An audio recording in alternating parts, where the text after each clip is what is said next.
Sungguh-sungguh Allah sangat ridho ketika seorang hamba itu makan makan ketika sesuap nasi dia muji Allah, ketika minum seteguk nasi dia muji Allah. Itu kalau orang diridhoni Allah itu wali betul. Itu untuk jadi wali itu gampang, kamu makan ridho, kamu nginjak buminya Allah ridho seneng, kamu hidup keseharian aman seneng. Nah ini supaya sampean kita semua ngaji betapa panduan Rasulullah untuk menggapai ridho Allah itu banyak yang keseharian sekali. Saking kesehariannya banyak dalam hadis dan itu sahih. Nabi menyebut hal-hal yang keseharian. Hatta ma tas'alu fi fimra'atika, kamu punya uang kemudian istri kamu bisa makan itu ibadah. Bahkan sebagian ibadah itu dicontohkan Nabi yang akhirnya diprotes sahabat. Yaitu wa fi buti ahadikum sedekah, kamu menggauli istri kamu itu ya sedekah. Sampai sahabat bilang yang benar ya Rasulullah. Ayati ahaduna syahwatahu wa huwa lahu ajrun. Masa urusan biologis, urusan syahwat kemudian dia dapat pahala. Nabi menjawab, alaysa lawadu'aha fi haramin akana alaihi wisrun. Bagaimana kalau dia meletakkan ke yang tidak benar itu kan dosa. Nah, hal-hal seperti ini yang saya ingin teman-teman semua saya juga agak ingin ngaji demi Anda juga agak ingin. Itu dosa sekali ngaji kok pesanan kelompok tertentu itu enggak boleh. Islam itu untuk semua. Jadi ya cuma karena di depan saya jenengan ya seakan-akan jenengan korbannya. Itu ada ilmunya dalam usul fikih itu. Jadi orang itu harus ngaji usul fikih. Nama yang disebut, mungkin Mas Sufyan masih ingat zaman ngaji usul fikih. Nama yang disebut itu tidak jaminan sebagai prioritas perintah. Jadi misalnya gini, kebetulan yang di depan Nabi itu Abu Dzar. Nabi ya bilang, ya Abu Dzarin ini uhibbuka misalnya, atau ya Mu'ad ini uhibbuka, atau ya Abu Hurairah ini uhibbuka misalnya. Banyaklah riwayat yang Nabi nyebut ya Abu Dzarin, ya Mu'ad, ya Abu Hurairah. Kemudian misalnya Nabi meneruskan khitab, ini uhibbuka, saya mencintai kamu, fakul dubur sholatin, atau sebagian riwayat disebut fala tada'an la dubura kulli sholatin, Allahumma inni ala dzikrika wa syukrika wa husni ibadatik. Saya mencintai kamu, siapa saja. Mu'ad bisa, Abu Dzar bisa siapa? Saya mencintai kamu, mohon kalau habis sholat kamu jangan lupa wiridan Allahumma a'inni ala dzikrika wa syukrika wa husni ibadatik. Ya Allah, tolong kami permudah supaya mudah ingat engkau. Anda tidak bisa mentang-mentang, wong nama saya Parmin, nama saya Purnomo, itu yang diperintahkan Mu'ad misalnya. Jadi yang disebut satu, tapi khitab itu untuk siapa saja. Saya teruskan. Jadi saya mohon semua kita melakukan kebaikan itu kalau dalam kaidah fikih disebut al yakin la yuzalu bisyak. Banyak kebaikan yang kebenarannya itu 100%. Tidak punya efek samping ke pihak lain, ke kelompok lain, ke komunitas lain. Itu tadi misalnya Anda makan dan itu murah sekali, hanya butuh satu piring. Setiap punyaan kamu muji Allah, setiap minum kamu muji Allah. Itu redaksinya Rasulullah SAW disebut Allah sangat ridho ketika seorang hamba makan, kemudian dia memuji Allah, atau minum kemudian dia muji Allah. Logikanya gampang. Negara seperti ini yang kamu harapkan bentuknya kayak apa, mertua, ipar, komunitas, tetangga, itu nyata terjadi itu kan belum pasti. Sementara yang mesti terjadi adalah kamu butuh makan, kalau tidak mati. Butuh minum, kalau tidak mati. Butuh bumi yang nyaman ditempati, kalau tidak kita juga mati. Sebab itu Allah kalau menyebut nikmatnya itu hal-hal yang keseharian. Alladzi at'amahum min ju'. Allah itu siapa? Allah itu yang menciptakan kamu bisa makan. Tidak berlebihan. Allah itu yang menciptakan kondisi sosial itu ideal. Zaman Nabi itu ya ada orang munafik. Orang-orang pilihan Allah itu juga diuji orang sekelilingnya yang macam-macam. Semua diuji sesuai konteks zaman dan waktu. Nah, tapi ada ibadah-ibadah yang selalu disarankan Nabi. Sampai Nabi itu pernah ditanya, ayul islami khairun ya Rasulullah, Islam terbaik itu gimana? Jawaban Nabi itu unik. It'amu to'am. Islam terbaik itu ya makan-makan, jangan santai-santai.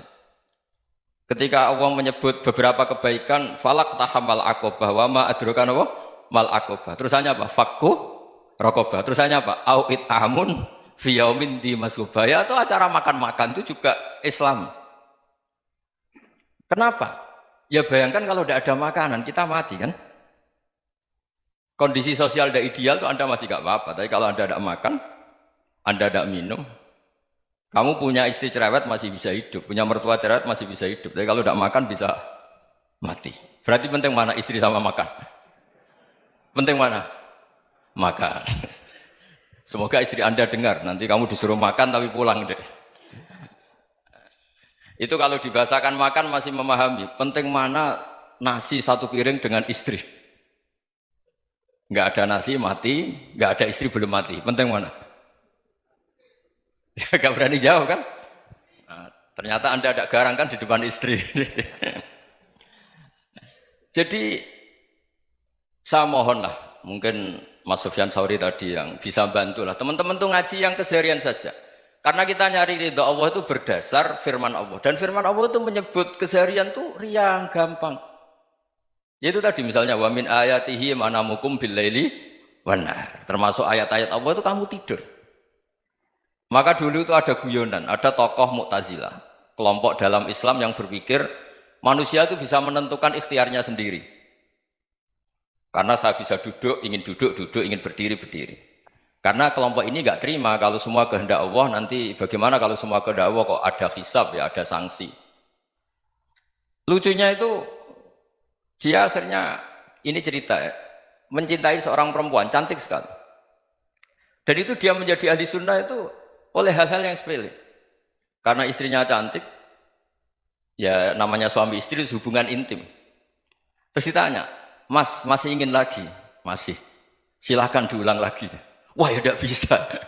Katanya manusia bisa menentukan yang diinginkan. Itu tobat itu. Itu nggak bisa ditobatkan Mas Sufyan Ats-Tsauri. Orang cantik yang mudah nobatkan orang itu orang cantik. Segampang itu. Akhirnya kita tahu, makanya kalau dalam kitab Hikam itu disebut al-aqil mayyakul madza yaf'alu wa hubi wal ghafil mayyakul madza af'al. Orang yang punya akal karena sadar ini wilayah Allah, semua milik Tuhan. Itu dia tiap hari berpikir, besok Allah akan melakukan apa terhadap dunia ini. Kamu merencanakan suatu mau plesir, ternyata gempa. Mau wisata ke Rusia, ternyata perang. Kamu tidak pernah tahu apa yang akan terjadi besok. Wa ma tadri nafsum madza taksibu ghadan. Tapi anda semua kita ini sering punya jadwal permanen. Makanya saya kalau diundang siapa saja, sana takdir. Yang jelas Gus ini acara penting. Ya masih acara penting nak pangeran ngersakno piye? Kok ape dadi pangeran? Kamu kok mau jadi Tuhan? Itu kadang ya kiai. Penting Gus acara ini jenengan harus memastikan bisa. Loh kamu itu yang ngajarin tauhid, sesuatu itu biadillah kok bilang-bilang apa pasti. Kalau maksa terus tak tobatkan loh kamu kata saya. Ya kalau gitu Gus bilang insya Allah. Wah itu hati saya, fisik saya, roh saya sudah bilang insya Allah. Tidak usah kamu latih kata saya. Nah hal-hal tauhid keseharian itu gampang sebetulnya.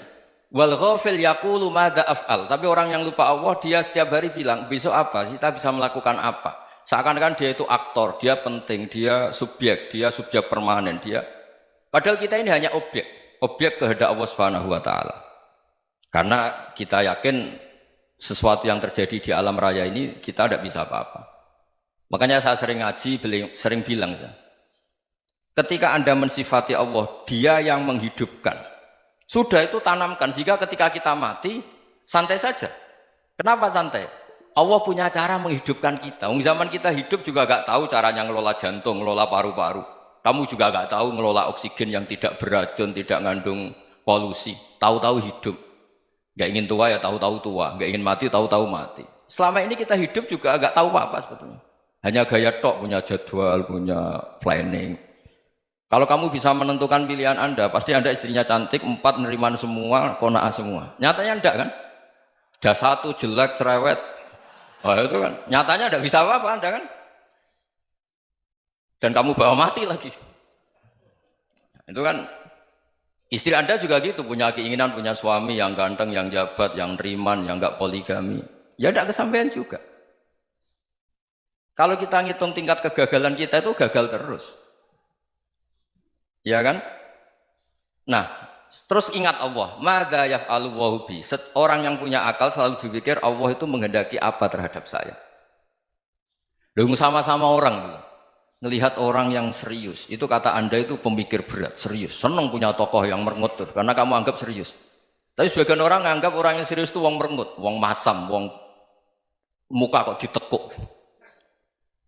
Jadi sama Itu hati ya muqallibal qulub tsabbit qalbi ala dini. Karena kita enggak tahu cara berpikir kita tentang orang lain, tentang sekeliling kita. Misalnya kita orang baik yang jenis ngrumat fakir miskin. Ada orang bangun masjid mewah itu janggal. Apa artinya masjid mewah kalau banyak orang kelaparan? Tapi kalau yang jenis pendidikan apa artinya masjid mewah kalau tidak bisa ngaji? Nanti yang jenis infrastruktur apa artinya ini kalau semuanya punya sudut pandang yang berbeda-beda. Dan Islam mengapresiasi semua kebaikan. Tapi katakan semua kebaikan itu adalah kehendak Allah Subhanahu wa taala. Karena apapun baik Anda itu pakai fasilitas yang diberikan oleh Allah Subhanahu wa taala. Sehingga ini yang disebut qulillah tsumadarhum fi khawdihim yal'abun. Ya kembali tadi ke tema-tema bahwa keseharian Anda ini sudah Islami. Saat Anda tidak bisa melakukan apa saja. Saya sering ada jenazah, biasanya kalau tetangga meninggal saya sering disuruh ngelepas. Saya bilang orang ini baik karena sering ngelamun di rumah, sering nganggur di rumah. Ditanya sama anaknya, kenapa Gus nganggur baik? Ya kalau dia nganggur artinya juga agak berbuat sesuatu yang maksiat kan? Ya kan? Orang nganggur di rumahnya ya tidak bunuh orang, tidak maling, tidak korupsi, ya namanya nganggur di rumah. Lah cuma istri cara pandang nganggur gak menghasilkan uang itu.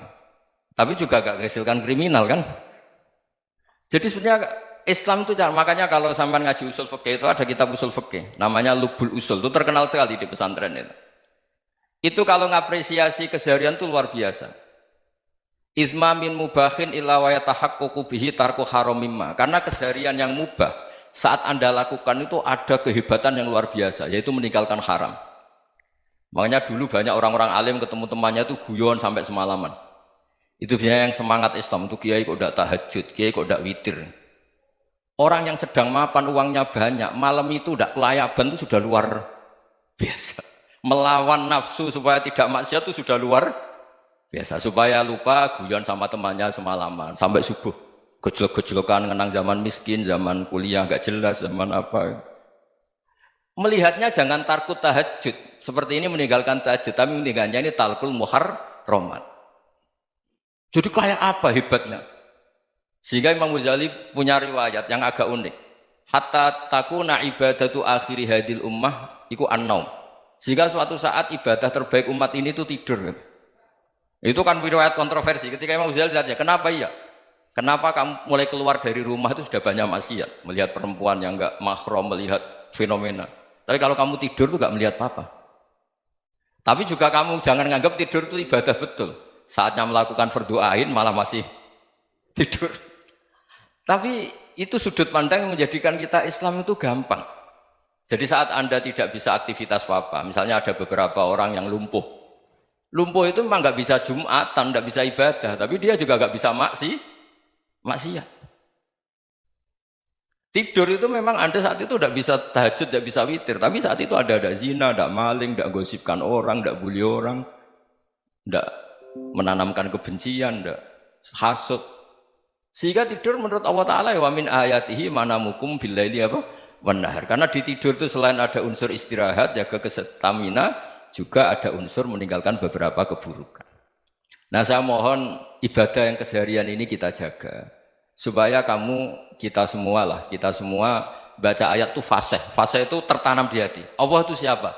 Alladzi at'amahum min ju'i wa amanahum min khauf. Dan Allah kalau cerita di Quran itu anna sababnal ma'a sabba tsumma syaqqaqnal ardha wa syaqqa fa ambatna fiha habba wa inaba wa qadba wa zaituna wa nakhla wa hada'iqa hulba. Kamu tahu saya ini siapa kata Allah?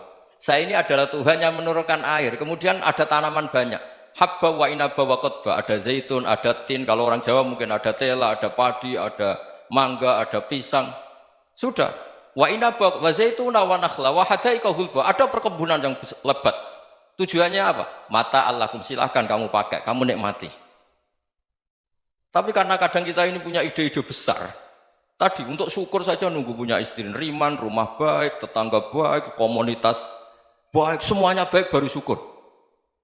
Lama-lama nanti ada di surga, syukurnya nunggu surga paling kelas A. Itu sudah ada yang menghuni Rasulullah, kamu nggak boleh di situ. Masa untuk syukur saja?